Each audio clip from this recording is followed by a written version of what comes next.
Сәуленің түсу бұрышы 60 градус, сәуленің шағылу бұрышы неге тең дейді. Бізде мына жерде қараңыздар. Түсу бұрышы мен шағылу бұрышы всегда бір-біріне тең болады. Яғни бізде түсу бұрышы 60 градус болатын болса, шағылу бұрышы да тоже 60 градус болады. Так, келесі. Жарық сәулесі ауадан шыныға 30 градус түсу бұрышымен түсіп, одан бір бөлігі сынып өтіп, бір бөлігі шыныдан шағылған. Егер сыну бұрышы 23 градус болса, онда шағылған сәуле мен сынған сәуленің арасында қанша градус болады дейді. Енді қараңыздаршы, бізде мынау сыну бұрышы бетта 23 градус дейді. Мынау түсу бұрышы бізде 30 градус дейді. Түсу бұрышы қандай болса, оның шағылу бұрышы да тоже сондай болады. Ал мынау бетта бізде білеміз 23 градус екен. Енді бізге именно мына айды табу керек. Енді мына бөлікті былай алайық біз.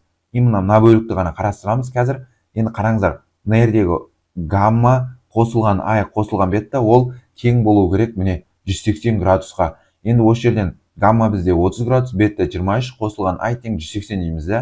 Осы жерден айды табатын болсақ, ол бізде 127 градус болады. Егер де физикадан БЖБ ТЖБ-ға көмек керек болса, мына WhatsApp нөмірге жазсаңыз болады. Кеттік келесі. F пен 2F айнадағы кескін алыңдар, кескіндерге сипаттама беріңдер дейді. Енді қараңыздар, бізде ең бірінші мынау айналар бізде ойыс айна. Мынау ойыс.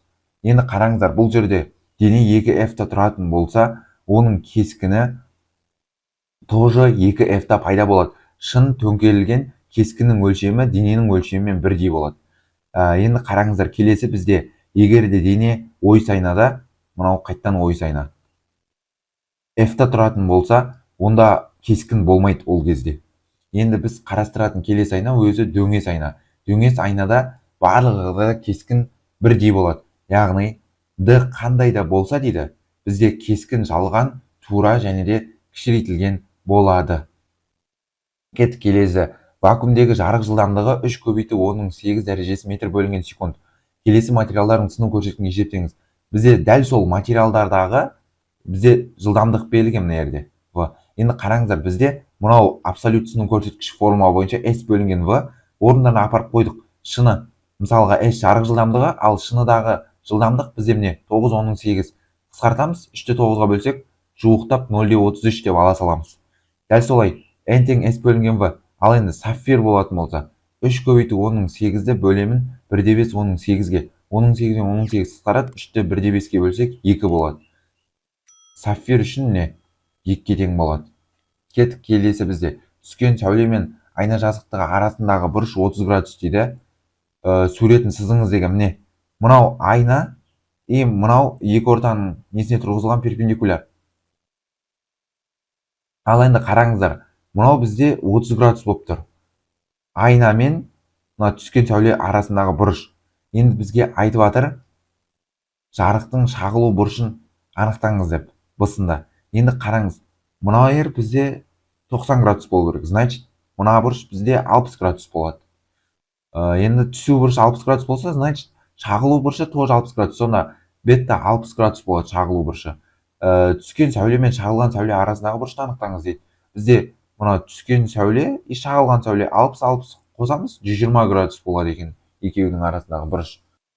Нәрсе мен линза арасындағы қашықтық 2-3 сантиметр. Міне 2 сантиметр 2 метр.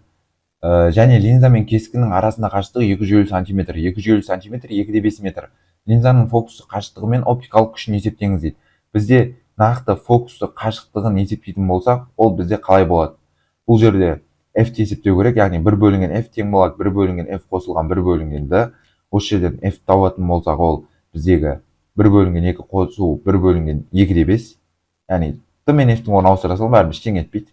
1-ді 2-ге бөлсек 0,5, 1-ді 2,5-ге бөлсек 0,4, 0,5-ге 0,4 қоссақ 0,9 болады. 1 бөлінген F тең 0,9. Бұл деген сөз F табатын болсақ 1 бөлінген 0,9 болады. Ол деген сөз 1,1 метр болады. Ал оптикалық күш ол 1 бөлінген F, ол 0,9 диоптрия болады. Менің осымен БЖБ талдауым аяқталды. Егер БЖБ талдау ұнаса, каналға тіркел, лайк басып, қоңырау басып қой. Осы БЖБ талдауды достарыңа тарат. Физикадан БЖБ ТЖБ-ға көмек керек болса, мына WhatsApp нөмірге жазсаң болады.